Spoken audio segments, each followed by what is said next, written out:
21শে জুলাই শহীদ সমাবেশকে সফল করতে পুঞ্চা ব্লক তৃণমূল কংগ্রেসের উদ্যোগে অনুষ্ঠিত হলো প্রস্তুতি সভা। মঙ্গলবার বিকেল 5টা থেকে পুঞ্চা দলীয় কার্যালয়ে প্রস্তুতি বৈঠক অনুষ্ঠিত হয়।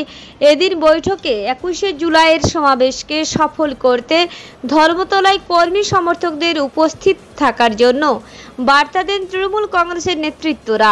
উপস্থিত ছিলেন রাজ্যের পশ্চিমাঞ্চল উন্নয়ন দপ্তরের মন্ত্রী সন্ধ্যারানী টুডু, পুরুলিয়া জেলা তৃণমূল কংগ্রেসের বরিষ্ঠ সহসভাপতি গুরুপদ টুডু, পুরুলিয়া জেলা তৃণমূল কংগ্রেসের সাধারণ সম্পাদক নিরঞ্জন মাহাতো, পুঞ্চা ব্লক তৃণমূল কংগ্রেস সভাপতি অশোক কুমার মাহাতো, পুঞ্চা পঞ্চায়েত সমিতির সভাপতি অনিল বরণ সহিস, তৃণমূল কংগ্রেসের যুব সভাপতি চরণ পাহাড়ি দাস সহ দলীয় কর্মীরা। আজকে আমাদের পুঞ্চা ব্লকে 21শে জুলাই যে প্রস্তুতি সভা, এই প্রস্তুতি সভায় আমাদের নেতৃত্ব স্থানীয় সবাই আমরা উপস্থিত ছিলাম। সেই তাদেরকে আমি সম্মান জানাচ্ছি, যারা নেতৃত্ব স্থানীয় উপস্থিত তাদেরকে সম্মান জানাই।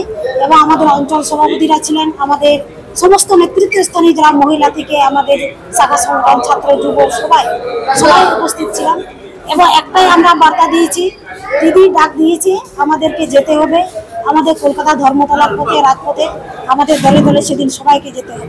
শহীদকে শ্রদ্ধা জানাতে আমরা সবাই একত্রিত হয়ে একজোট হয়ে পুঞ্চা ব্লক থেকে, বুথ স্তর থেকে, অঞ্চল স্তর থেকে আমাদের এবং ব্লক স্তর থেকে সবাই মিলে একসঙ্গে আমরা হিউজ পরিমাণে মানুষ সেদিন আমরা ধর্মতলায় যাব। আমাদের মানবাজার বিধানসভা থেকে শুধু বাসে না, বাসে, ট্রেনে, ছোট গাড়ি, বড় গাড়ি, মানে হিউজ পরিমাণ রেকর্ড সংখ্যক আমরা মানবাজার বিধানসভা। পুঞ্চা থেকে দীপু পরামানিকের রিপোর্ট, রূপসী বাংলা মিডিয়া।